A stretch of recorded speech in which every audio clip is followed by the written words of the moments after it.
നമുക്ക് father Sony Palathara CMA ആണ് നമ്മുടെ കൂടെ വചനം പങ്കുവെക്കാൻ നമ്മുടെ കൂടെ ഉള്ളത്.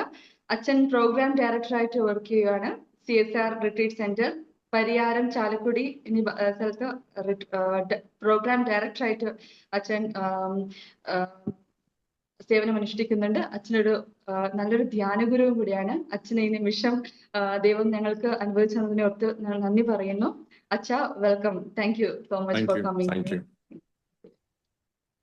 പിതാവിന്റെയും പുത്രന്റെയും പരിശുദ്ധാത്മാവിന്റെയും നാമത്തിൽ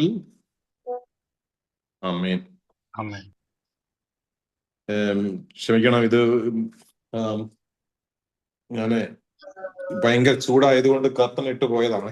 കർട്ടൻ കാത്തിട്ട് പോയത്. അത് ഓൺലൈൻ പോകുന്നുണ്ടെന്നുള്ള കാര്യം ഞാൻ അത്രയും കൂടെ ശ്രദ്ധിച്ചില്ലായിരുന്നു നേരത്തെ. ഓക്കെ,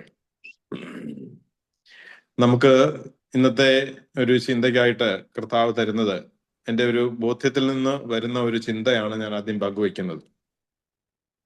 തിരുസഭയാകട്ടെ, വിവിധ സഭകളാകട്ടെ, എല്ലാ ദിവസവും നമുക്ക് പങ്കുവയ്ക്കുന്ന വചനം നമ്മളിലൊരു ചലനമുണ്ടാക്കാതെയോ നമ്മളിലൊരു ദൈവസ്നേഹത്തിൻ്റെ അടയാളം നൽകാതെയോ പോകുന്നുണ്ടോ എന്നുള്ള ഒരു ചോദ്യം ആദ്യമേ ചോദിക്കുന്നു.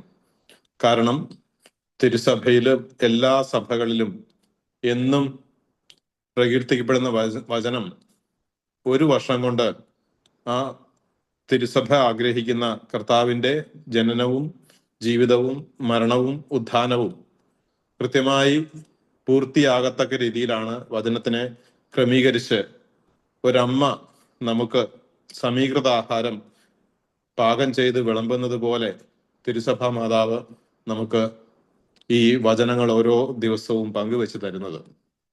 എന്നാൽ നമ്മൾ ഓരോ ദിവസവും പങ്കുവയ്ക്കപ്പെടുന്ന വചനത്തിൻ്റെ ഏതെങ്കിലും ഒരു ചലനം നമ്മുടെ ജീവിതത്തിൽ ഉണ്ടാക്കാൻ നമ്മളായിട്ട് പരിശ്രമിക്കുന്നുണ്ടോ എന്നുള്ള ഒരു ചോദ്യത്തിൽ നിന്ന് എത്തി നിൽക്കുക. നമ്മളൊന്ന് ആലോചിച്ച് നോക്കിയേ, ഒരു വർഷം ലോകത്തിന്റെ വിവിധ ഭാഗങ്ങളിൽ കർത്താവിന്റെ ജീവിക്കുന്ന വചനത്തെ നമ്മളെല്ലാം സ്വീകരിക്കുന്നുണ്ട്. വിവിധ സഭകൾ സ്വീകരിക്കുന്നുണ്ട്. ഈ സഭകളിലൂടെ സ്വീകരിക്കപ്പെടുന്ന വചനം ഓരോരുത്തരും യഥാർത്ഥത്തിൽ അത് സ്വീകരിച്ച് കർത്താവ് ആഗ്രഹിക്കുന്നത് പോലെ വചനത്തിന്റെ ശക്തി നമ്മളിൽ ഫലപ്രദമായി തീരാൻ ഇടയാക്കുകയാണെങ്കിൽ നമ്മളൊക്കെ കർത്താവിന്റെ ജീവിച്ചിരിക്കുന്ന സമയത്ത് അവിടുന്ന് പ്രഘോഷിച്ചതിനേക്കാൾ കൂടുതൽ പേരെ ദൈവത്തിലേക്ക് കൊണ്ടുവരാൻ ശക്തിയുള്ളവരാക്കപ്പെടും. എന്നാൽ പലപ്പോഴും ഈ വചനം നമ്മുടെ ജീവിതത്തിൽ ചലനമുണ്ടാക്കാതെ പോകുന്നില്ലേ എന്നുള്ള ഒരു ചോദ്യം ആദ്യമേ ചോദിച്ചുകൊണ്ട് ഇന്നത്തെ സീറോ മലബാർ സഭയിൽ പ്രഘോഷിക്കപ്പെട്ട ദിവ്യബലിയിൽ പ്രഘോഷിക്കപ്പെട്ട വചനം എടുത്തുകൊണ്ട് ഇന്നത്തെ ചിന്താധാര നമുക്ക് ഒന്ന് പങ്കുവെക്കാനായിട്ട് പരിശ്രമിക്കാം. ഇന്ന് മാർച്ച് 10 ചൊവ്വാഴ്ച സീറോ മലബാർ സഭയിലെ വിശുദ്ധ ബലിയില് പങ്കുവയ്ക്കപ്പെട്ട വചനം ഇതാണ്. ലൂക്കാ എഴുതിയ സുവിശേഷം 11 അധ്യായം 33 മുതൽ 41 വരെയുള്ള വാക്യങ്ങൾ. അതില് മുഴുവനും എടുക്കണമെന്ന് ഞാൻ പറയുന്നില്ല, മറിച്ച് അതിലെ 37 മുതലുള്ള വചനം, ലൂക്ക് 11:37-41, 37 മുതലുള്ള വചനം നമുക്കൊന്ന് വായിക്കാനായിട്ട് പരിശ്രമിക്കാം. ലൂക്കാ എഴുതിയ സുവിശേഷം 11 അധ്യായം 37 മുതൽ 41 വരെയുള്ള വചനങ്ങൾ. ആദ്യം 37 മുതൽ 39 വരെ ഇവിടെ കാണിച്ചിരിക്കുന്നത് നമുക്ക് വായിക്കാം. അവൻ സംസാരിച്ചു കൊണ്ടിരിക്കുമ്പോൾ ഒരു ഫരിസയൻ തന്റെ കൂടെ ഭക്ഷണം കഴിക്കുന്നതിന് അവനെ ക്ഷണിച്ചു. അവൻ പ്രവേശിച്ച് ഭക്ഷണത്തിനിരുന്നു. ഭക്ഷണത്തിന് മുമ്പ് അവൻ കൈ കഴുകി ശുദ്ധി വരുത്താത്തതിനെ പറ്റി ഫരിസയൻ അത്ഭുതപ്പെട്ടു. അപ്പോൾ കർത്താവ് അവനോട് പറഞ്ഞു, ഫരിസയരായ നിങ്ങൾ കോപ്പകളുടെയും പാത്രങ്ങളുടെയും പുറം കഴുകി വെടിപ്പാക്കുന്നു, നിങ്ങളുടെ അകമോ കവർച്ചയും ദുഷ്ടതയും കൊണ്ട് നിറഞ്ഞിരിക്കുന്നു. ഭോഷന്മാരെ, പുറം നിർമ്മിച്ചവൻ തന്നെയല്ലേ അകവും നിർമ്മിച്ചത്? നിങ്ങൾക്കുള്ളവ ദാനം ചെയ്യുവിൻ, അപ്പോൾ നിങ്ങൾക്ക് എല്ലാം ശുദ്ധമായിരിക്കും. ഇവിടെ കർത്താവ് ആഗ്രഹിക്കുന്ന ഒരു കാര്യം, ഈ നോമ്പുകാലത്ത് നമ്മൾ പ്രധാനമായിട്ടും അതിൽ ചെയ്യണമെന്ന് പിതാവ് ആഗ്രഹിക്കുന്ന ഒരു കാര്യം അനുതാപം, പാപസങ്കീർത്തനം, മറ്റുള്ളവർക്ക് ദാനധർമ്മം ചെയ്യുക, അങ്ങനെയുള്ള പല കാര്യങ്ങൾ കർത്താവ് ആഗ്രഹിക്കുന്നുണ്ടെങ്കിലും ഇത് വളരെ വ്യതിരിക്തമായ ഒരു കാര്യമാണ് പറയുക ഈ തിരുവചനം. നമ്മുടെ പുറമെ നമ്മൾ കാണിക്കുന്ന എല്ലാ ബാഹ്യ അനുഷ്ഠാനങ്ങളെക്കാളും ഉപരിയായി നമ്മുടെ അകത്ത് എന്താണുള്ളത് എന്നാണ് കർത്താവ് ചോദിക്കുന്നത്.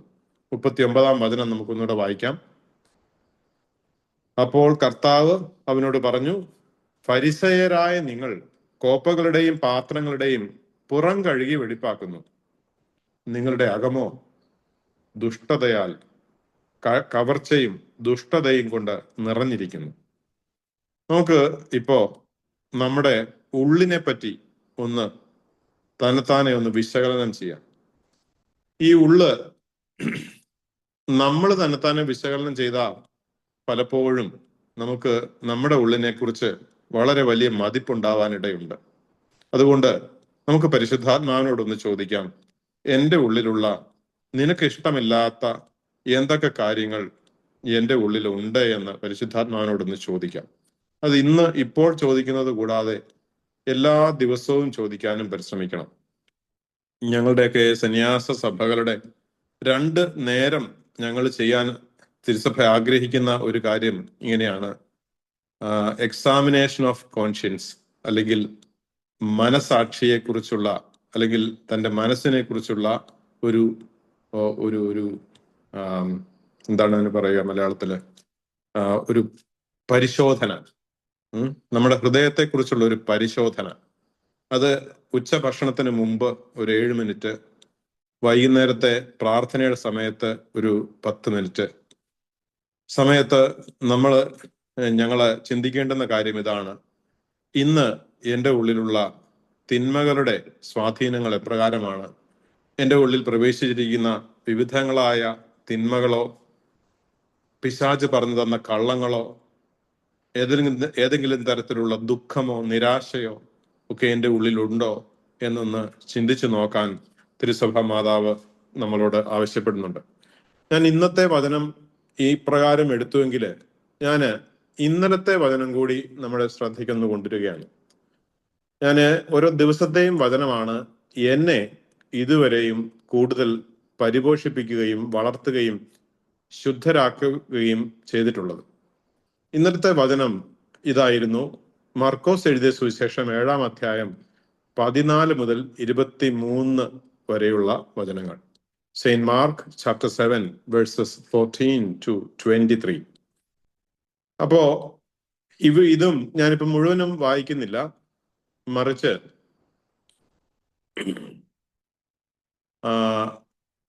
18 മുതലുള്ള വചനങ്ങൾ, മർക്കോസ് 7:18 മുതലുള്ള വചനങ്ങൾ വീണ്ടും നമ്മുടെ ശ്രദ്ധയ്ക്കൊന്ന് കൊണ്ടുവരുമ്പോൾ തിരുസഭ മാതാവ് ഇന്ന് പറയുന്നത് പോലെ തന്നെ ഇന്നലെയും ഈ ഹൃദയം ശുദ്ധമാക്കുന്നതിനെ കുറിച്ചാണ് പറയുന്നതെന്ന് നമുക്കൊന്ന് ഗ്രഹിക്കാം.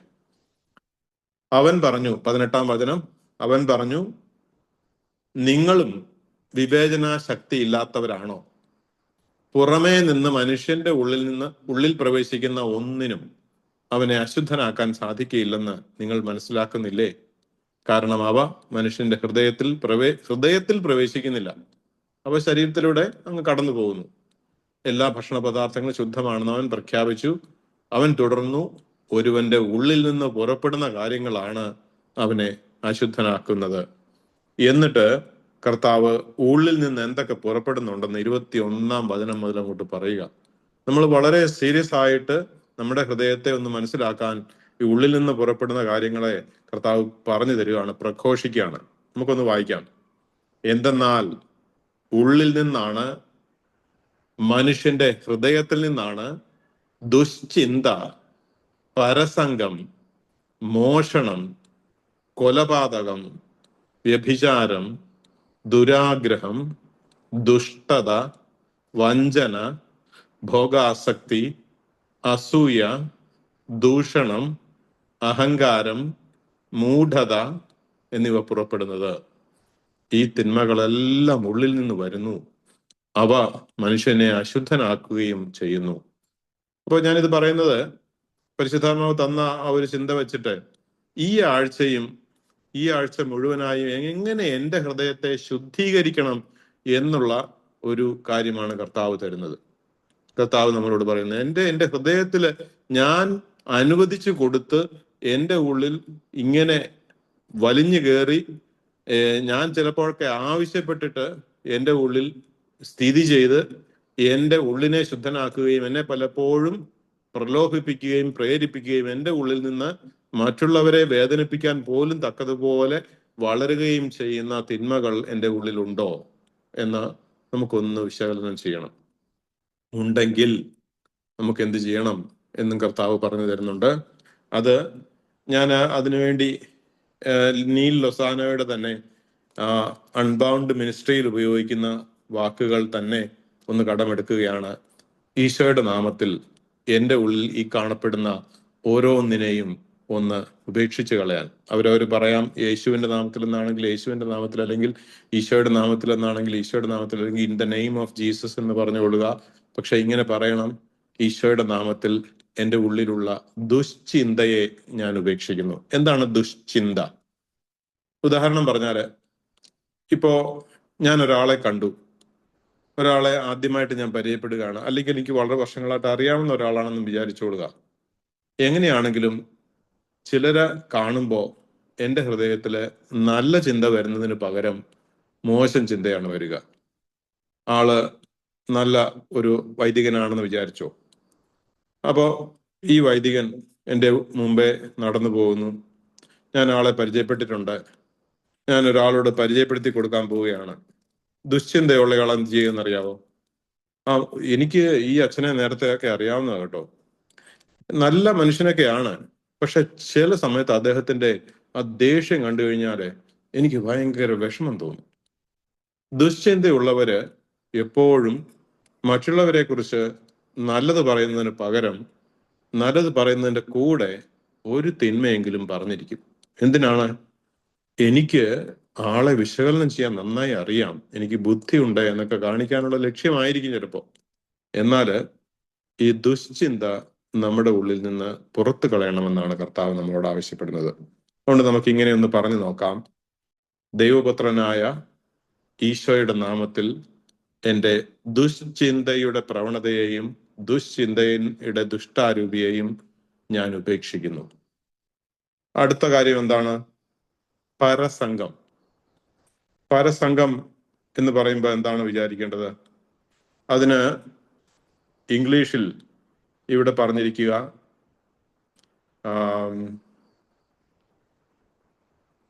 അൺചാസ്റ്റിറ്റി എന്നാണ്. അൺചാസ്റ്റിറ്റി അതായത് വിവാഹിതരാണെങ്കിലും വിവാഹിതരല്ലെങ്കിലും വിവാഹത്തിന് പുറത്തോ അവരവര് ജീവിക്കുന്ന ജീവിതാന്തസ്സിന് പുറത്തോ ജഡികമായ കാര്യങ്ങൾ, അവർക്ക് അനുവദനീയമല്ലാത്ത കാര്യങ്ങൾ ചെയ്യുന്ന എല്ലാ പ്രക്രിയയ്ക്കും നമുക്ക് പരസംഗം എന്ന് പറയാം. അപ്പോ അപ്രകാരമുള്ള അനാവശ്യമായ എല്ലാ ജഡിക പ്രവണതകളെയും ഈശോയുടെ നാമത്തിൽ ഞാൻ ഉപേക്ഷിക്കുന്നു എന്ന് അവരവര് എവിടെയൊക്കെ ആയിരിക്കുന്നോ അവിടെ ഇരുന്നു കൊണ്ട് ഒന്ന് പറഞ്ഞു നോക്കുക. എൻ്റെ ഹൃദയത്തിലുള്ള എല്ലാ പരസംഗത്തിൻ്റെയും ദുഷ്ടാത്മാവിനെ ദൈവപുത്രനായ ഈശോയുടെ നാമത്തിൽ ഞാൻ ഉപേക്ഷിക്കുന്നുവെന്ന് അവരവര്, ഇത് ഓൺ ചെയ്യണമെന്നില്ല, അവരവര് ഇരിക്കുന്ന സ്ഥലത്തിരുന്ന് വാക്കുകളിലൂടെ ഒന്ന് പറഞ്ഞു നോക്കുക. അങ്ങനെയുള്ള ശക്തികൾ നമ്മുടെ ഉള്ളിൽ നിന്ന് ഇറങ്ങിപ്പോകുന്നത് നമുക്ക് കാണാൻ സാധിക്കും.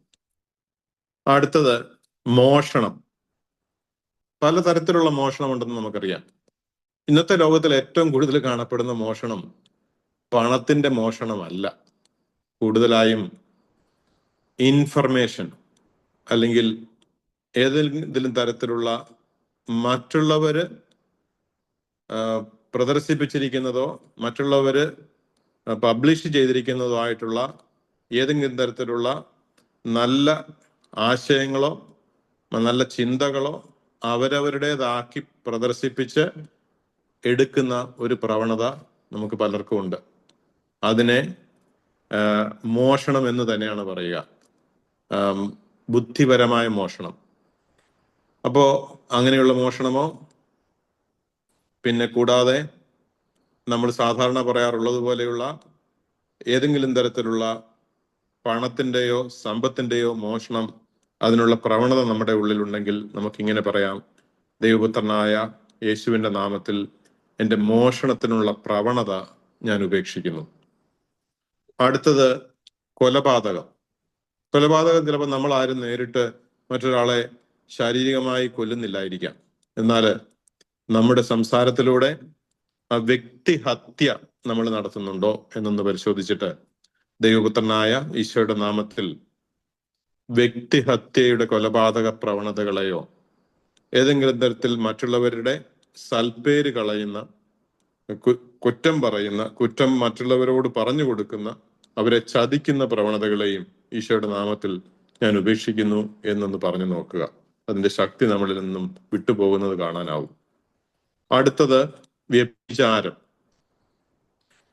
മറ്റ് വ്യക്തികളുമായി നമ്മുടെ ജീവിത അന്തസ്സിന് ചേരാത്ത ചിന്തയോ പ്രവൃത്തിയോ നമ്മുടെ ഉള്ളിലുണ്ടെങ്കിൽ ദൈവപുത്രനായ ഈശോയുടെ നാമത്തിൽ എൻ്റെ എല്ലാ വ്യഭിചാര പ്രവണതയും വ്യഭിചാരത്തിന്റെ ദുഷ്ടാത്മാവിനെയും ഞാൻ ഉപേക്ഷിക്കുന്നു എന്ന് പറയുക. അടുത്തത് ദുരാഗ്രഹം. നമ്മുടെ ജീവിതത്തിന് ദൈവം തരാത്ത ഒരു ആഗ്രഹവും ദൈവത്തിന്റെ ഇഷ്ടമല്ലാത്ത ഒരാഗ്രഹവും നമ്മുടെ ഉള്ളിൽ ഉണ്ടാകാതിരിക്കട്ടെ. അത് ഏത് ജീവിത അന്തസ്സിനും ഏത് ജീവിത അവസ്ഥയ്ക്കും, അതായത് കുഞ്ഞുങ്ങൾ മുതൽ മാതാപിതാക്കൾ, ഏറ്റവും പ്രായമുള്ളവർ വരെ നമ്മുടെ ജീവിത അവസ്ഥയ്ക്ക് ഉപയുക്തമായി ദൈവം തരുന്ന ചിന്തകൾ, നമ്മുടെ സമ്പത്തുകൾ, അതല്ലാതെ ഒന്നും നമുക്ക് ആഗ്രഹിക്കാതിരിക്കാം. അത് ദൈവ ഇഷ്ടത്തിന് മാത്രമായി നമുക്ക് വിട്ടുകൊടുക്കാം. അങ്ങനെയുള്ള അതല്ലാത്തതെല്ലാം ദൈവപുത്രനായ ഈശോയുടെ നാമത്തിൽ എൻ്റെ എല്ലാ ദുരാഗ്രഹങ്ങളും ഞാൻ ഉപേക്ഷിക്കുന്നു എന്ന് ഓരോരുത്തരും പറയുക. അടുത്തത് ദുഷ്ടത. മറ്റുള്ളവരെ ഏതെങ്കിലും തരത്തില് നശിപ്പിക്കുകയോ വേദനിപ്പിക്കുകയോ എല്ലാ നന്മകളും തിരിച്ചറിയാനാവാതെ ദുഷ്ടത മാത്രം കാണുകയോ ചെയ്യുന്ന പ്രവണതയുണ്ടെങ്കിൽ ദൈവപുത്രനായ ഈശോയുടെ നാമത്തിൽ ഉപേക്ഷിക്കുന്നു എന്ന് പറയുക. അടുത്തത് വഞ്ചന, ഭോഗാസക്തി, അസൂയ, ദൂഷണം, അഹങ്കാരം, മൂഢത എന്നിവ.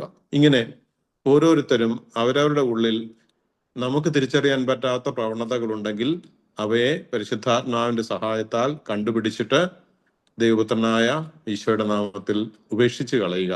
അതിലൂടെ നമ്മുടെ ഹൃദയത്തെ ശുദ്ധമാക്കാൻ സാധിക്കും.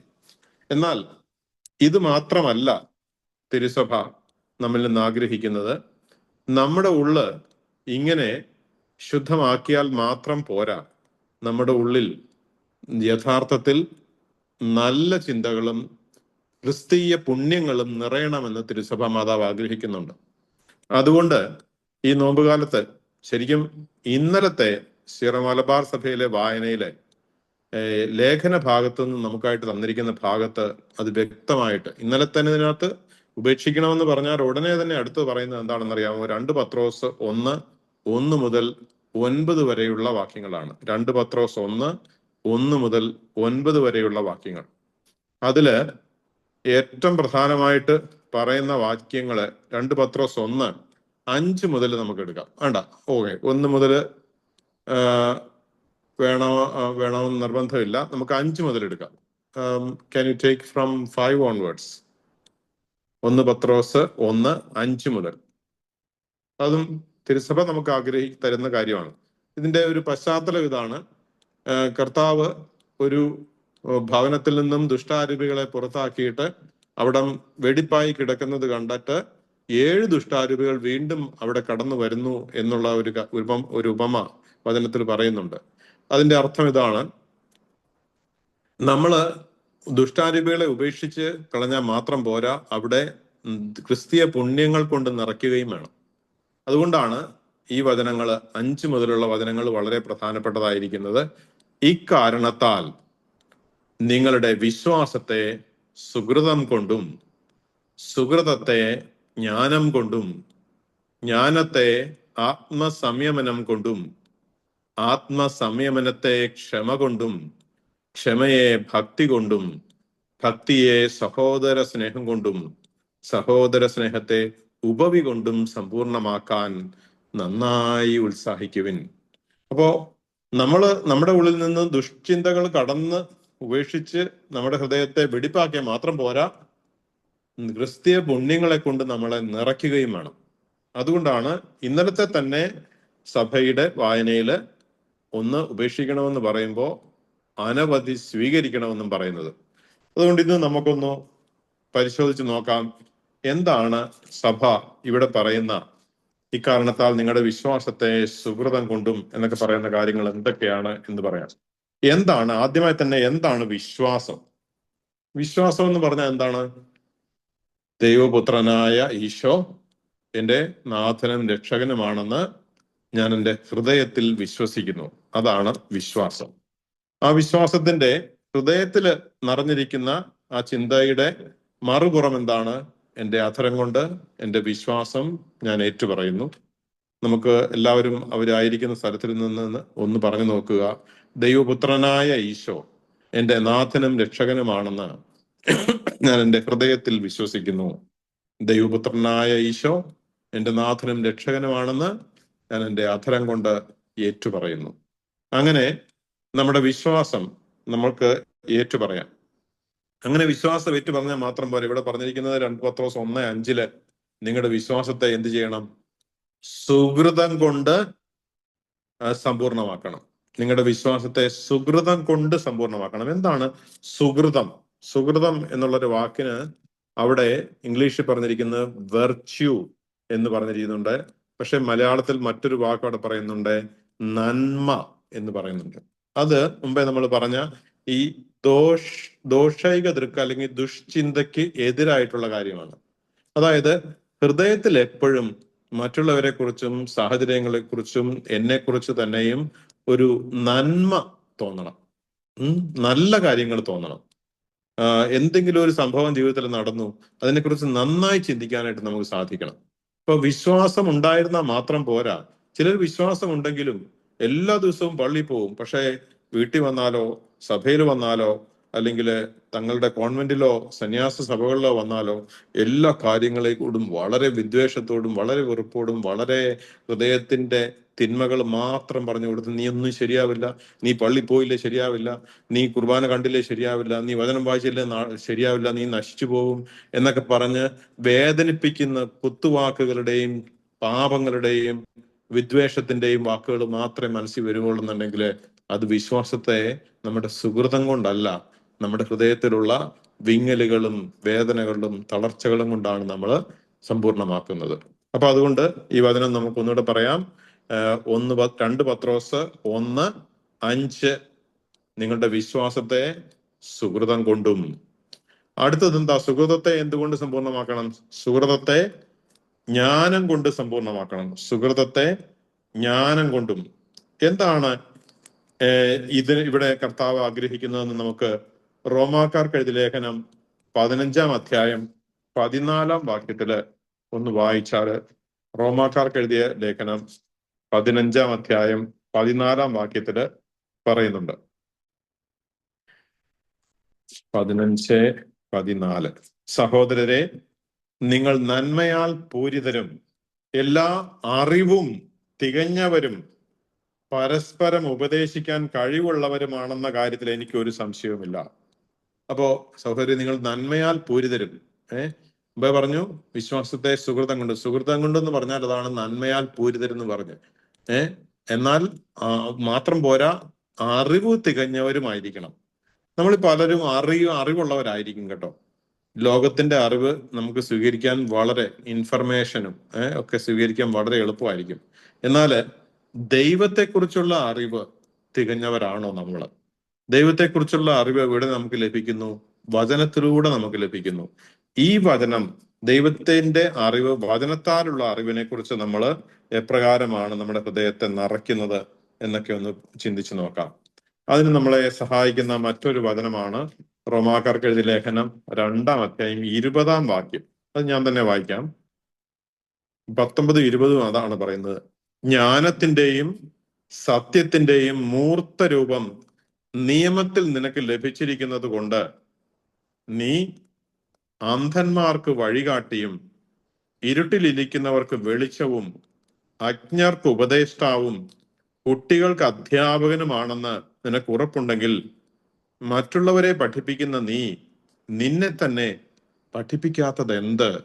ഓ, എത്ര ശക്തമായ വചനമാണ്. അപ്പൊ നമ്മൾ പറഞ്ഞു വിശ്വാസത്തെ സുഹൃതം കൊണ്ടും, നമ്മൾ വിശ്വാസമുള്ളവരാണ്, നല്ല സുഹൃതമുള്ളവരാണെന്ന് പറഞ്ഞാലും വചനം കൊണ്ട് നമ്മളെ തന്നെ നമ്മൾ വിശുദ്ധീകരിക്കണം എന്നാണ് പറയുന്നത്. കണ്ടോ, ജ്ഞാനത്തിന്റെയും സത്യത്തിന്റെയും മൂർത്ത രൂപം നിയമത്തിൽ നിനക്ക് ലഭിച്ചിരിക്കുന്നത് കൊണ്ട് നീ അന്ധന്മാർക്ക് വഴികാട്ടിയും ഇരുട്ടിലിരിക്കുന്നവർക്ക് വെളിച്ചവും അജ്ഞർക്ക് ഉപദേഷ്ടാവും കുട്ടികൾക്ക് അധ്യാപകനും. നമുക്കൊക്കെ പലർക്കും മറ്റുള്ളവരെ പഠിപ്പിക്കാൻ വളരെ ഭയങ്കര കഴിവാണ്. മറ്റുള്ളവരോട് അത് പറഞ്ഞു കൊടുക്കുക, ഇത് കുറച്ച്, പക്ഷെ സ്വന്തം കാര്യം വരുമ്പോൾ ഉണ്ടല്ലോ, ഇതൊന്നും എനിക്ക് വലിയ ആവശ്യമൊന്നുമില്ല എന്നുള്ള നിലയ്ക്കാണ് നമ്മുടെ ചിന്തയെങ്കിൽ കർത്താവ് പറയുന്നത്, നീ നിന്നെ തന്നെ പഠിപ്പിക്കാത്തത് എന്ത്? വചനത്താൽ നമ്മെ തന്നെ പഠിപ്പിക്കാൻ നമ്മൾ ഓരോ ദിവസവും തയ്യാറാകണം എന്നാണ് ഇവിടെ പറയുന്നത്. അപ്പൊ നമുക്ക് ഒന്നുകൂടെ പറയാം. 2 പത്രോസ് 1:5-6 നമ്മൾ തുടങ്ങിക്കഴിഞ്ഞു. ഈ കാരണത്താൽ നിങ്ങളുടെ വിശ്വാസത്തെ സുഹൃതം കൊണ്ടും സുഹൃതത്തെ ജ്ഞാനം കൊണ്ടും, ഇനി ജ്ഞാനത്തെ എന്ത് ചെയ്യണം? ആത്മസംയമനം കൊണ്ടും. ആത്മസംയമനം എന്ന് പറഞ്ഞാൽ എന്താ?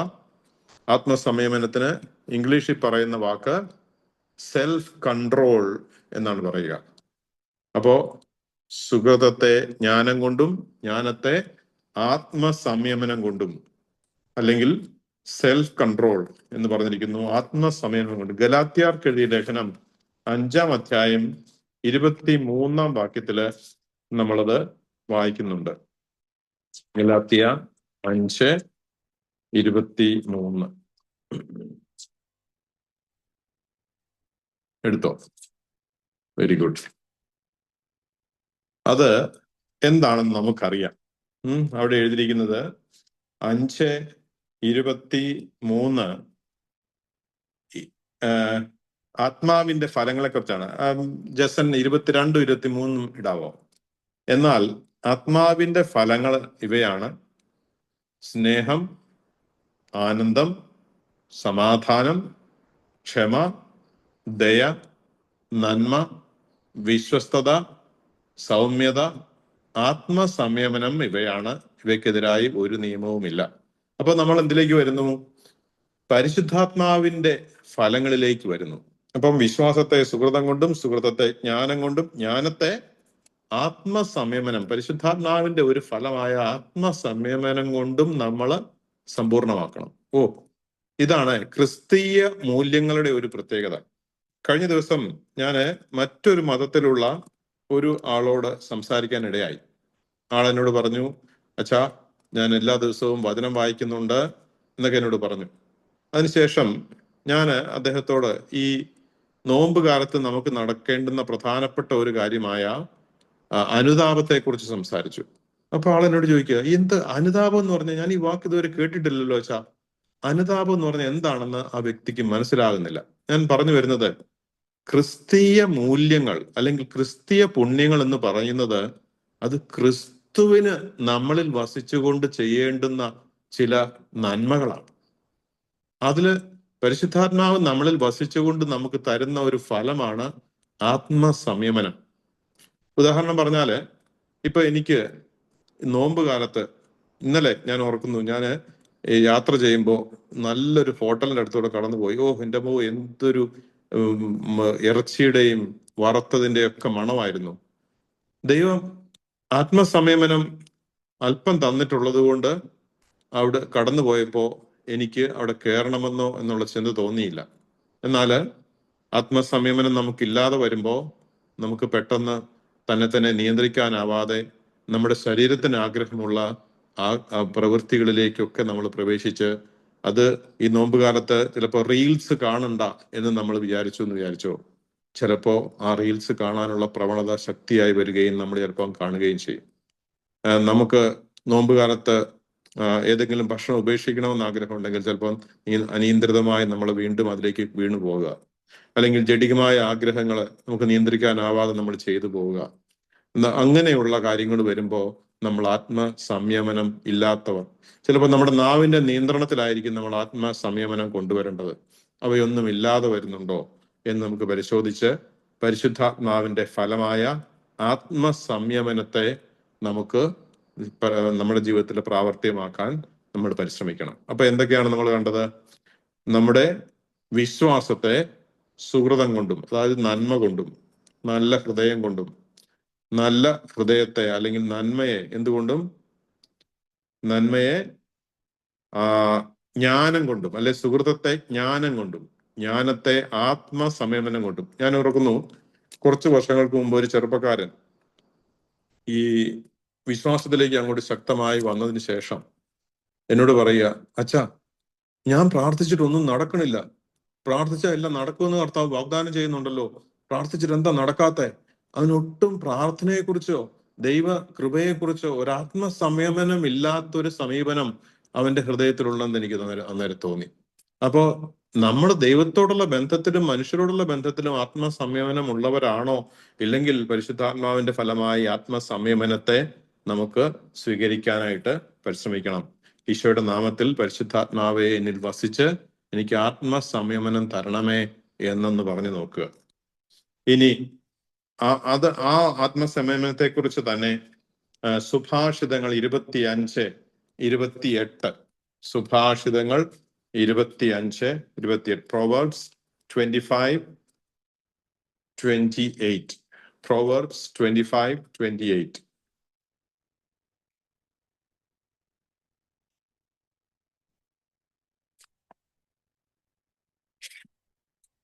സുഭാഷിതങ്ങൾ 25:28 അവിടെ എടുത്തിട്ടുണ്ട്. ആത്മനിയന്ത്രണമില്ലാത്ത മനുഷ്യൻ കോട്ടകളില്ലാത്ത നഗരം പോലെയാണ്. വചനത്തിന്റെ ശക്തി ഒന്ന് ആലോചിച്ച് നോക്കിയേ. ആത്മനിയന്ത്രണമില്ലാത്ത മനുഷ്യൻ കോട്ടകളില്ലാത്ത നഗരം പോലെയാണ്. അതിനർത്ഥം എന്താ? ഏത് സമയത്തും നമുക്ക് എവിടുന്നും അറ്റാക്ക് ഉണ്ടാകാം. എവിടുന്നും നമ്മളെ ശക്തനായ അല്ലെ ശക്തിയില്ലാത്ത എന്തും നമുക്ക് അപകട ഭീഷണി ഉണ്ടായേക്കാം. 25:28 ആത്മനിയന്ത്രണമില്ലാത്ത മനുഷ്യൻ കോട്ടകളില്ലാത്ത, ആത്മസംയമനമില്ലാത്ത മനുഷ്യൻ കോട്ടകളില്ലാത്ത നഗരം, എന്തിലും ഏതിലും പോയി പെട്ടിട്ട് നമുക്ക് തകർച്ചകളും ബുദ്ധിമുട്ടുകളും ഉണ്ടാകാം. അപ്പൊ നമുക്ക് എന്തൊക്കെയാണ്? വിശ്വാസത്തെ സുഹൃതം കൊണ്ടും, സുഹൃത്തത്തെ ജ്ഞാനം കൊണ്ടും, ജ്ഞാനത്തെ ആത്മസംയമനം കൊണ്ടും, അടുത്തത് എന്താണ്? ആത്മസംയമനത്തെ ക്ഷമ കൊണ്ടും. ഈ ക്ഷമ എന്ന് പറയുന്നത് എന്താണ്? ഇവിടെ നമ്മൾ സാധാരണ പറയാറുള്ളത് പോലെ ഈ മറ്റുള്ളവരോട് ക്ഷമിക്കുക എന്ന് പറയുന്ന ഒരു കാര്യമല്ല, മറിച്ച് ഇംഗ്ലീഷിന് അതിന് പറയുന്നത് എൻഡ്യൂറൻസ് എന്നാണ്. എൻഡ്യൂറൻസിന് നമുക്ക് ക്ഷമ എന്നതിനേക്കാൾ ഉപരി മറ്റൊരു അർത്ഥത്തിൽ കൊടുക്കാം. കാത്തിരിപ്പ് എന്ന് വേണേൽ കൊടുക്കാം, അല്ലെങ്കിൽ ക്ഷമയോടെയുള്ള കാത്തിരിപ്പ് എന്ന് കൊടുക്കാം. അല്ലെങ്കിൽ നമ്മൾ ഉദാഹരണം പറഞ്ഞു കഴിഞ്ഞാല്, ഈ ആത്മസംയമനത്തെ ക്ഷമ കൊണ്ടെന്ന് പറഞ്ഞാൽ, ഒരു ദിവസം തന്നെ എനിക്ക് വചനം വായിച്ചിട്ട് ഫലമുണ്ടായി എന്ന് വിചാരിക്കരുത്. 2-ാം ദിവസവും വചനം വായിക്കണം, 3-ാം ദിവസവും വചനം വായിക്കണം, 4-ാം ദിവസവും വചനം വായിക്കണം.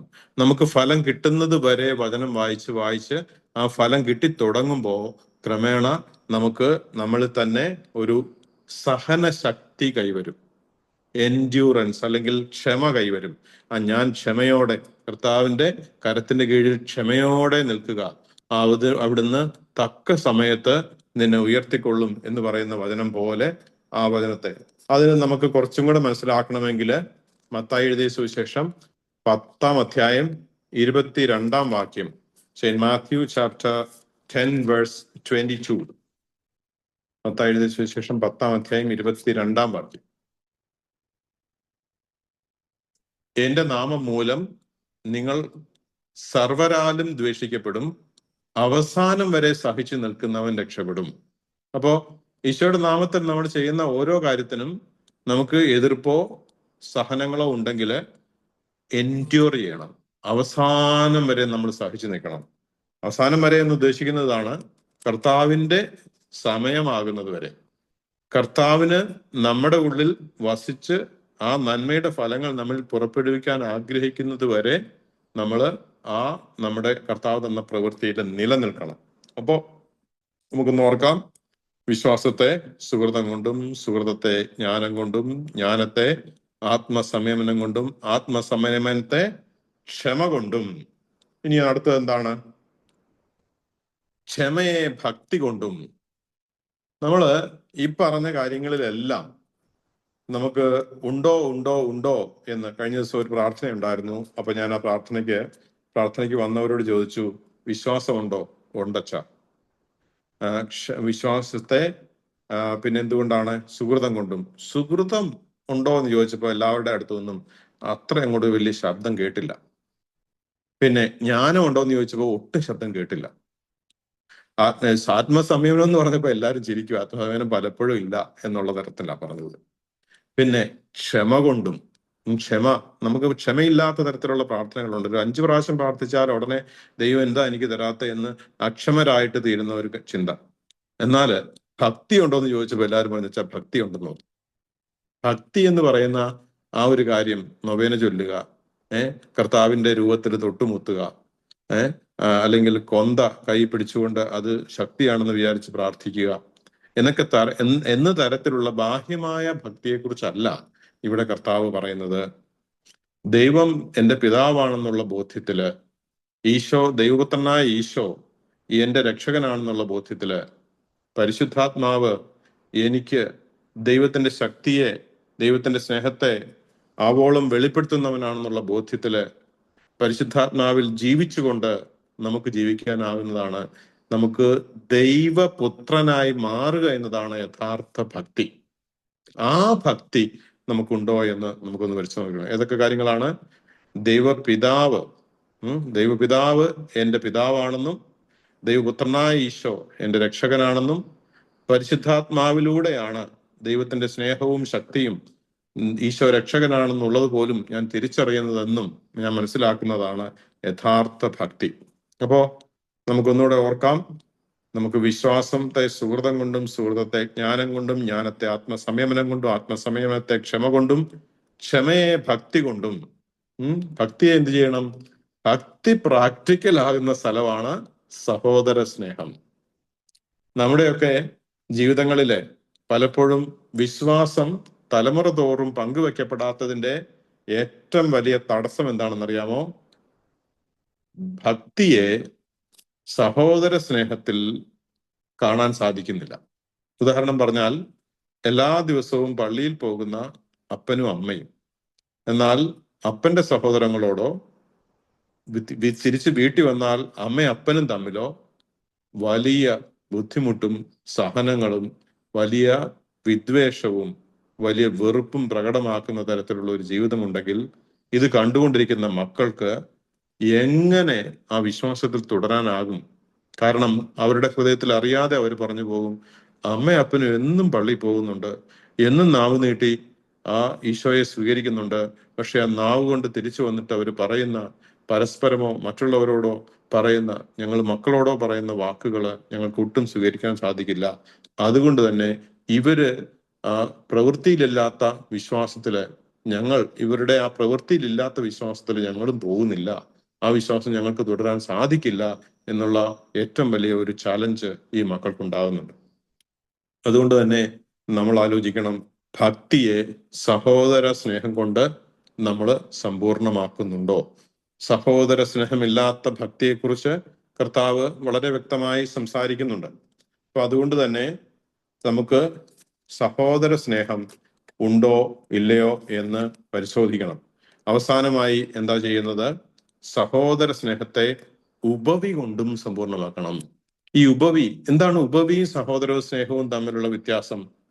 ഉപവി എന്ന് പറയുന്നത് ക്രിസ്തു നമ്മെ സ്നേഹിച്ചു എന്നത് തിരിച്ചറിഞ്ഞിട്ട് സഹോദരങ്ങളെ സ്നേഹിക്കുന്നതാണ് ഉപവി എന്ന് പറയുന്നത്. എന്താണ് സ്നേഹമെന്ന് ഈശോ നമ്മെ പഠിപ്പിക്കുന്ന ഒരു വചനമാണ് 1 യോഹന്നാൻ 4:9-10. 1 John 4:9-10.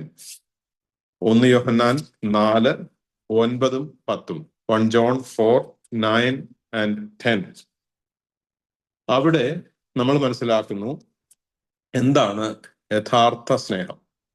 തന്റെ ഏകപുത്രൻ വഴി നാം ജീവിക്കേണ്ടതിനായി ദൈവം അവനെ ലോകത്തിലേക്ക് അയച്ചു. അങ്ങനെ ദൈവത്തിന്റെ സ്നേഹം നമ്മുടെ ഇടയിൽ വെളിപ്പെട്ടിരിക്കുന്നു.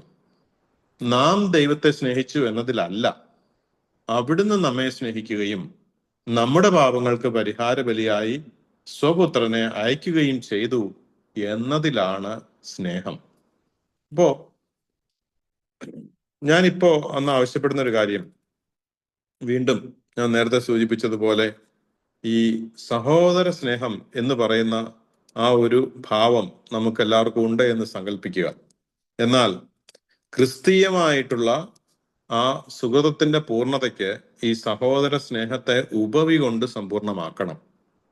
ചിലപ്പോഴൊക്കെ നമ്മൾ യഥാർത്ഥത്തിലുള്ള ലോകത്തിലെ സാമൂഹ്യ ബന്ധങ്ങൾ അല്ലെങ്കിൽ സോഷ്യൽ വർക്ക്, സാമൂഹ്യ സേവനം ചെയ്യുമ്പോൾ നമുക്ക് സഹോദര സ്നേഹം ആവോളം ഉണ്ട് എന്ന് നമുക്ക് പറയാം. അങ്ങനെ നന്നായിട്ട് സഹോദര സ്നേഹം കൊണ്ട് സാമൂഹ്യ സേവനം ചെയ്യുന്നവരുണ്ട്.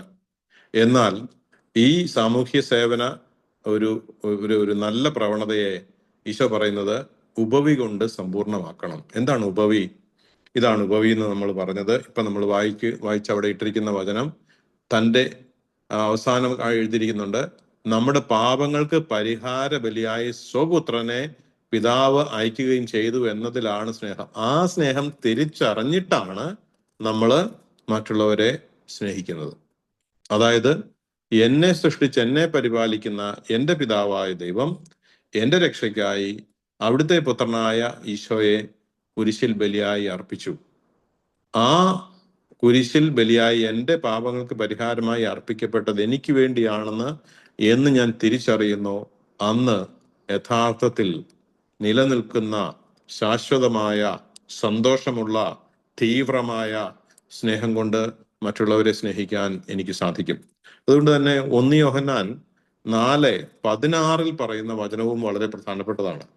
1 യോഹന്നാൻ 4:16, 1 John 4:16, ദൈവത്തിന് നമ്മോടുള്ള സ്നേഹം നാം അറിയുകയും അതിൽ നാം വിശ്വസിക്കുകയും ചെയ്തിരിക്കുന്നു.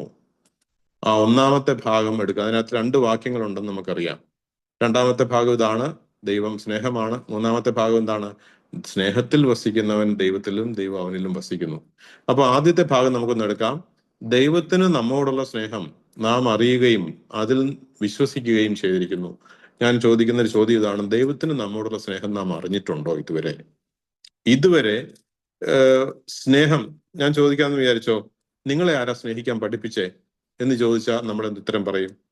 നിങ്ങളെ ആരാ സ്നേഹിക്കാൻ പഠിപ്പിച്ചേ എന്നൊരു ചോദ്യം ഇന്ന് പരിശുദ്ധാത്മാവിനോട് ഒന്ന് ചോദിക്കുക. പരിശുദ്ധാത്മാവെ, എന്നെ ആരാ സ്നേഹിക്കാൻ പഠിപ്പിച്ചേ? നമ്മൾ പലപ്പോഴും പറയുന്ന ഒരു ഉത്തരം ഇതാണ്, എൻ്റെ മാതാപിതാക്കളാണ്. എന്നാൽ അവര് തമ്മിൽ സ്നേഹം ഉണ്ടായിരുന്നോ എന്ന് ചോദിച്ചാൽ ചിലപ്പോഴൊക്കെ സ്നേഹമില്ലാത്തതായിട്ട് നമുക്ക് കാണാൻ സാധിക്കും. എന്നാൽ നല്ല സ്നേഹമുള്ള മാതാപിതാക്കൾ ഇല്ലെന്ന് ഞാൻ പറയുന്നില്ല. ഒത്തിരി നല്ല സ്നേഹമുള്ള മാതാപിതാക്കൾ ഉണ്ട്. എന്നാൽ ഈ ലോകത്തിൽ കാണപ്പെടുന്ന എല്ലാ സ്നേഹവും ദൈവപിതാവിന് നമ്മൾ മക്കളായ മനുഷ്യരോടുള്ള സ്നേഹത്തെക്കാൾ അപൂർണങ്ങളാണ് എന്ന് നമുക്ക് ഒരു സമയത്ത് അല്ലെങ്കിൽ മറ്റൊരു സമയത്ത് തിരിച്ചറിയാൻ സാധിക്കും. അതുകൊണ്ട് തന്നെ ആദ്യം നമുക്ക് മനസ്സിലാകേണ്ടത്, ദൈവത്തിന് നമ്മോടുള്ള സ്നേഹം നാം അറിയുകയും അതിൽ നാം വിശ്വസിക്കുകയും ചെയ്യണം എന്നുള്ളതാണ്. അതിന് നമുക്ക് സഹായിക്കുന്നത് പരിശുദ്ധാത്മാവാണ്. എങ്ങനെയാണത് നമ്മൾ മനസ്സിലായത്? റോമ 5:5, പ്രത്യാശ നമ്മെ നിരാശരാക്കുന്നില്ല, കാരണം നമുക്ക് ലഭിച്ചിരിക്കുന്ന പരിശുദ്ധാത്മാവിനാൽ ദൈവത്തിന്റെ സ്നേഹം നമ്മുടെ ഹൃദയങ്ങളിലേക്ക് ചൊരിയപ്പെട്ടിരിക്കുന്നു. ആ പരിശുദ്ധാത്മാവിലൂടെ ചൊരിയപ്പെട്ട സ്നേഹം തിരിച്ചറിഞ്ഞിട്ട് നമ്മൾ ദൈവത്തിന് നമ്മോടുള്ള സ്നേഹം അറിയുകയും വിശ്വസിക്കുകയും ചെയ്യണം. എന്നിട്ട് അടുത്തത് ദൈവം സ്നേഹമാണ്. സ്നേഹത്തിൽ വസിക്കുന്നവൻ ദൈവത്തിലും ദൈവം അവനിലും വസിക്കുന്നു. അപ്പൊ നമ്മൾ സ്നേഹത്തിൽ വസിക്കുന്നുണ്ടോ എന്നുള്ള ഒരു ചോദ്യം ചോദിക്കുക. അത് ഞാൻ ചോദിക്കാൻ കാര്യം, സ്നേഹത്തെക്കുറിച്ചുള്ള തെറ്റായ നിർവചനങ്ങൾ നമ്മുടെ ഹൃദയത്തിൽ ഉണ്ടോ? ചിലപ്പോ സ്നേഹമെന്ന് പറയുന്നത് ജഡികമാണെന്ന് നമുക്ക് തോന്നിയേക്കാം. സ്നേഹമെന്ന് പറയുന്നത് എന്തെങ്കിലും സാധനങ്ങൾ സ്വീകരിക്കുന്നതാണെന്ന് നമുക്ക് തോന്നിയേക്കാം. സ്നേഹമെന്ന് പറയുന്നത് നമ്മുടെ ശരീരം കൊണ്ട് മറ്റുള്ളവരുടെ ശരീരത്തിൽ സ്പർശിക്കുന്നതോ ഒന്ന് ഉമ്മ വയ്ക്കുന്നതോ അല്ലെങ്കിൽ ഒന്ന് കെട്ടിപ്പിടിക്കുന്നതോ ഒക്കെ സ്നേഹമാണെന്ന് നമുക്ക് തെറ്റിദ്ധാരണ ഉണ്ടായേക്കാം. പക്ഷേ യഥാർത്ഥ സ്നേഹം എന്താണെന്ന് നമ്മൾ നേരത്തെ കണ്ടു കഴിഞ്ഞു. 1 യോഹന്നാൻ 4:9-10, ഇതാണ് സ്നേഹം. സ്വന്തം പിതാവ് സ്വന്തം മക്കളായ നമുക്ക് വേണ്ടി സ്വന്തം പുത്രനെ പരിഹാര ബലിയായി അർപ്പിച്ചു എന്നതിലാണ് സ്നേഹം. ആ സ്നേഹം നമുക്ക് തിരിച്ചറിയാൻ പറ്റാത്തിടത്തോളം നമ്മുടെ സ്നേഹമെല്ലാം അപൂർണങ്ങളാണ്. നമ്മുടെ സ്നേഹത്തിനെ കുറിച്ചുള്ള നമ്മുടെ ഡെഫിനിഷൻസ്, നമ്മുടെ നിർവചനങ്ങളെല്ലാം അപൂർണങ്ങളായ നിർവചനങ്ങളാണ് എന്ന് മനസ്സിലാക്കിയിട്ട് ദൈവപുത്രനായ ഈശോയുടെ നാമത്തിൽ എൻ്റെ സ്നേഹത്തെക്കുറിച്ചുള്ള എല്ലാ അപൂർണങ്ങളായ നിർവചനങ്ങളും ഞാൻ ഉപേക്ഷിക്കുന്നു എന്നൊന്ന് പറയുകയും ദൈവപിതാവ് സ്വന്തം പുത്രനെ എനിക്ക് വേണ്ടി പാപപരിഹാര ബലിയായി അർപ്പിച്ചു എന്നുള്ളത് ആ ഒരു സത്യം ഞാൻ സ്വീകരിക്കുകയും ചെയ്യുന്നു എന്നൊന്ന് പറയുന്നത് നല്ലതാണ്. അതിലൂടെ നമ്മൾ യഥാർത്ഥ സ്നേഹമുള്ളവരായി മാറും. അപ്പോ ഇന്ന് നമ്മൾ കേട്ട കാര്യങ്ങളെ ഒന്നുകൂടി നമുക്കൊന്ന് ഓർത്തെടുക്കാൻ പരിശ്രമിക്കാം. എല്ലാ ദിവസവും നമുക്കായിട്ട് തിരുസഭാ മാതാവ് പങ്കുവെക്കപ്പെടുന്ന ഒരു സമീകൃത ആഹാരം പോലെ നമുക്ക് ലഭിക്കുന്ന തിരുവചനത്തെ നമ്മൾ ഒരു കാര്യമായി എടുക്കാതെ വിട്ടുകളയുന്നുണ്ടോ എന്നൊരു ചോദ്യം. ആ വചനമാണ് നമ്മളെ ഓരോ ദിവസവും നമ്മുടെ ആത്മാവിനെ പരിപോഷിപ്പിക്കുന്നത് എന്ന് ഓർക്കുക. അത് വിട്ടുകളഞ്ഞിട്ടുണ്ടെങ്കിൽ അനുതപിക്കുക. കാരണം അവസാന വിധി ദിവസത്തിൽ വചനം തന്നെ നമ്മെ വിധിക്കുമെന്നാണ് വചനത്തിൽ നമ്മൾ കാണുന്നത്. ആ വചനത്താൽ നമ്മൾ വിധിക്കപ്പെടാൻ ഇടയാകാതിരിക്കാൻ ഓരോ ദിവസവും നമ്മളിലേക്ക് കടന്നു വരുന്ന വചനത്തെ വെറുതെ വിട്ട് കളയരുതേ എന്ന് ഒന്നാമത്തെ അപേക്ഷ. രണ്ടാമത്തെ അപേക്ഷ, നമ്മുടെ ഹൃദയത്തിലുള്ള ഭാവങ്ങളെ, ഹൃദയത്തിലുള്ള പാപങ്ങളെ നമ്മുടെ ഹൃദയത്തിൽ നിലനിർത്താതെ ഈ നോമ്പുകാലത്ത് ഉപേക്ഷിക്കുകയും, മൂന്നാമത്തെ അപേക്ഷ, ആ പാപം ഉപേക്ഷിക്കപ്പെട്ട നമ്മുടെ ഹൃദയങ്ങളിൽ അങ്ങനെ ഒരു തെളിഞ്ഞ സ്ഥലം കിടക്കാതെ ആ തെളിഞ്ഞ സ്ഥലങ്ങളിലേക്ക് ക്രിസ്തീയ സുഹൃതത്തെ സ്വീകരിക്കുകയും ചെയ്യുക. ആ ക്രിസ്തീയ സുഹൃതം എന്തൊക്കെയാണ്? നമ്മള് 2 പത്രോസ് 1:5 മുതലുള്ള വചനങ്ങളിൽ നമ്മൾ കാണുന്നത് പോലെ വിശ്വാസത്തെ സുഹൃതം കൊണ്ടും, സുഹൃതത്തെ ജ്ഞാനം കൊണ്ടും, ജ്ഞാനത്തെ ആത്മസംയമനം കൊണ്ടും, ആത്മസംയമനത്തെ ക്ഷമ കൊണ്ടും, ക്ഷമയെ ഭക്തി കൊണ്ടും, ഭക്തിയെ സഹോദര സ്നേഹം കൊണ്ടും, സഹോദര സ്നേഹത്തെ ഉപവി കൊണ്ടും സമ്പൂർണമാക്കാൻ നന്നായി ഉത്സാഹിക്കുവിൻ. 2 പത്രോസ് 1-2 5 മുതലുള്ള വാക്യങ്ങൾ 5, 6, 7, 5, 6 and 7. അത് നമ്മുടെ ഹൃദയത്തിൽ ഒന്ന് സൂക്ഷിക്കാൻ പരിശ്രമിക്കുക. 5, 6 and 7 ഒന്ന് നമുക്ക് എല്ലാവരും അവരിയ്ക്കുന്ന സ്ഥലത്ത് ഈ വചനം ഒന്ന് വായിക്കുക. ഈ കാരണത്താൽ നിങ്ങളുടെ വിശ്വാസത്തെ സുഹൃതം കൊണ്ടും, സുഹൃതത്തെ ജ്ഞാനം കൊണ്ടും, ജ്ഞാനത്തെ ആത്മസംയമനം കൊണ്ടും, ആത്മസംയമനത്തെ ക്ഷമ കൊണ്ടും, ക്ഷമയെ ഭക്തി കൊണ്ടും, ഭക്തിയെ സഹോദര സ്നേഹം കൊണ്ടും, സഹോദര സ്നേഹത്തെ ഉപവി കൊണ്ടും സമ്പൂർണമാക്കാൻ നന്നായി ഉത്സാഹിക്കുവിൻ. ഇതാണ് നമ്മൾ നോമ്പുകാലത്ത് ക്രിയാത്മകമായി ചെയ്യേണ്ട, ധനാത്മകമായി ചെയ്യേണ്ട ഏറ്റവും പ്രധാന കാര്യം എന്ന് തിരുസഭാ മാതാവിനോട് ചേർന്ന്, പരിശുദ്ധാത്മാവിനോട് ചേർന്ന് ഈശോയുടെ നാമത്തിൽ ഞാൻ ഓർമ്മിപ്പിക്കുന്നു. എല്ലാവർക്കും നല്ലൊരു വിശ്രമം ആശംസിക്കുന്നു. ഈശോ മിശിഹായ്ക്ക് സ്തുതിയായിരിക്കട്ടെ. നമുക്ക് അവസാനിപ്പിക്കാം. Thank you father. വചന സന്ദേശം തന്ന ഞങ്ങളെ അനുഗ്രഹിച്ചതിനോട് ഞങ്ങൾ നന്ദി പറയുന്നു. ഒരു ചെറിയ പ്രാർത്ഥനയിൽ വൈൻഡപ്പ് ചെയ്യാം. സ്നേഹപിതാവായ ദൈവമേ, ഞങ്ങൾ കേട്ട ഈ വചനം മൂലം ഞങ്ങളെ അങ്ങ് അനുഗ്രഹിക്കണമേ, ഞങ്ങളെ വിശുദ്ധീകരിക്കണമേ. വചനത്തിൽ ആഴപ്പെട്ട് ജീവിക്കുവാനും 100 മേനും 60 മേനും ഫലം പുറപ്പെടുവിക്കുന്നവരായി ജീവിക്കുവാനും അങ്ങേ മഹത്വപ്പെടുത്തുവാനുമുള്ള കൃപാവരം ഞങ്ങൾക്ക് തന്ന് അനുഗ്രഹിക്കണമേ. ആമേൻ. നിത്യം പിതാവിനും പുത്രനും പരിശുദ്ധാത്മാവിനും സ്തുതി. സർവേശ്വര എന്നേക്കും ആമേൻ. ഞങ്ങൾക്കൊരു ആശീർവാദം തരാമോ? നമുക്കൊന്ന് ചേർന്ന് പ്രാർത്ഥിക്കാം. അത് നമ്മുടെ 2 കൊരിന്തോസ് 13 വചനമാണല്ലോ നമ്മുടെ ആശീർവാദ വചനം. അവിടെ കർത്താവ് മിശിഹായുടെ കൃപയും പിതാവായ ദൈവത്തിന്റെ സ്നേഹവും പരിശുദ്ധാത്മാവിന്റെ സഹവാസവും നാം എല്ലാവരോടും കൂടെ ഉണ്ടായിരിക്കട്ടെ, ഇപ്പോഴും എപ്പോഴും എന്നേക്കും. ആമേൻ. ഈശോ മിശിഹായ്ക്ക് സ്തുതിയായിരിക്കട്ടെ. Thank you. God bless you. God bless you.